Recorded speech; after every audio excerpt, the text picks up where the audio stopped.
Бәріңе сәлем. Бүгін сіздермен бірге Қазыхан Мұхаммедәли және де 9-шы аптаның тақырыбын талқылаймыз. Бізде тақырыптың аты 20-шы ғасырдың басындағы Қазақстандағы ағартушылық пен мәдениет. 20-шы ғасырдың басы қазақ халқы үшін маңызды кезең. Бұл уақытта Қазақстанның санасы оянып, халық білім мен мәдениетке көп көңіл бөле бастады. Қазақ зиялылары пайда болды. Олар халыққа білім беру, газет шығару, әдебиетті дамыту сияқты үлкен жұмыстармен айналысты. Бізде бүгін төрт сұраққа жауап береміз. Ол бірінші сұрағы Қазақстандағы алғашқы баспасөз және қазақ зиялыларының қалыптасуы. Бұл жерде біз 20-шы ғасырдың басына дейін қазақ тілінде газет, журнал болмаған. Қазақ халықтары жаңалықты білмейтін, тек ауызекі ақпаратқа сенетін болған. Қазақ зиялылары баспасөз ашу керек деп шешті. Және де осы кезде алғаш шыққан баспасөздер. Ол 1907 жылы Серке газет шықты. Бірақ патша үкіметі оны тез жауып тастайды. Одан кейін 1911 жылы Троиц деген қалада Айқап журналы шықты. Бұл журналда ауыл мәселесі, оқу, әйел теңдігі туралы жазылды.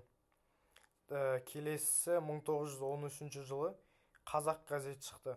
Оны Ахмет Байтұрсынов, Алихан Бөкейханов және Міржақып Дулатұлы шығарған. Қазақ газетінің рөлі өте үлкен болған.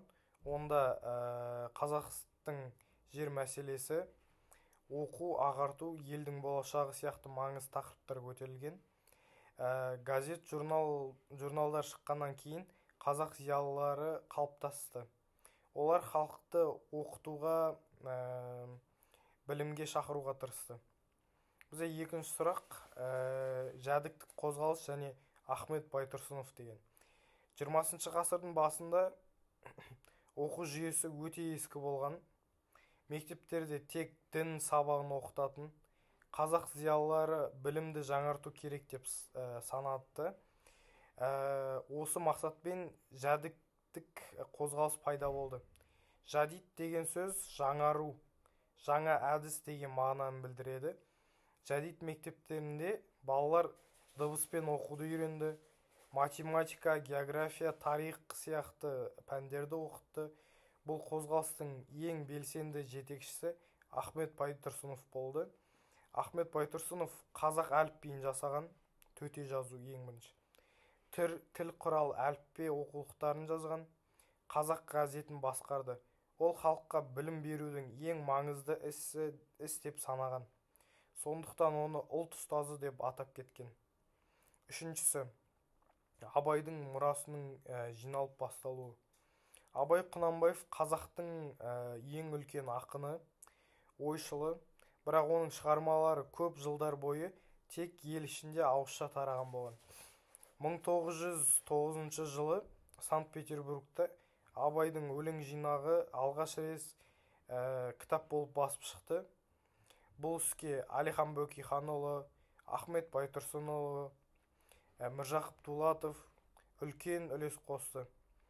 Абайдың шығармасында білім алу, адам болу, еңбек ету, жақсы мінез туралы кеңестер бар. Абай қазақ халқының мәдени дамуына үлкен әсер етті. Бізде төртінші ең соңғысы, ол қазақ әдебиеті және баспасөз. Жәнегі 20-шы ғасырдың басында қазақ әдебиеті жаңа кезеңге өткен. Әдебиеттерде ел тағдыры, еркіндік, білім алу мәселелері жазылған. Бұл кезеңдегі негізгі жазушылар Міржақып Дулатұлы, Оян қазақ кітабының авторы, Сұлтан Махмұд Торайғыров, Айқап журналымен қазақ газетінде жұмыс істеген. Шәкәрім Құдайбердіұлы, ақын, философ, Абайдың шәкірті. Әдебиет халықты оятуға шақырды. Баспасөз бен әдебиет бірігіп, қазақ халқының рухани дамуына жол ашқан. Қорытындылай келе, 20 ғасырдың басы қазақтың ояну дәуірі.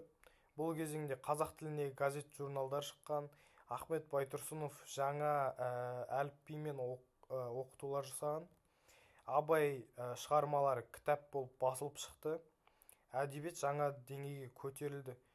Бұл оқиғалардың бәрі қазақ халқының мәдени дамуына үлкен әсер етті. Ұлтты алға жетелейтін күш білім мен білімді адамдар.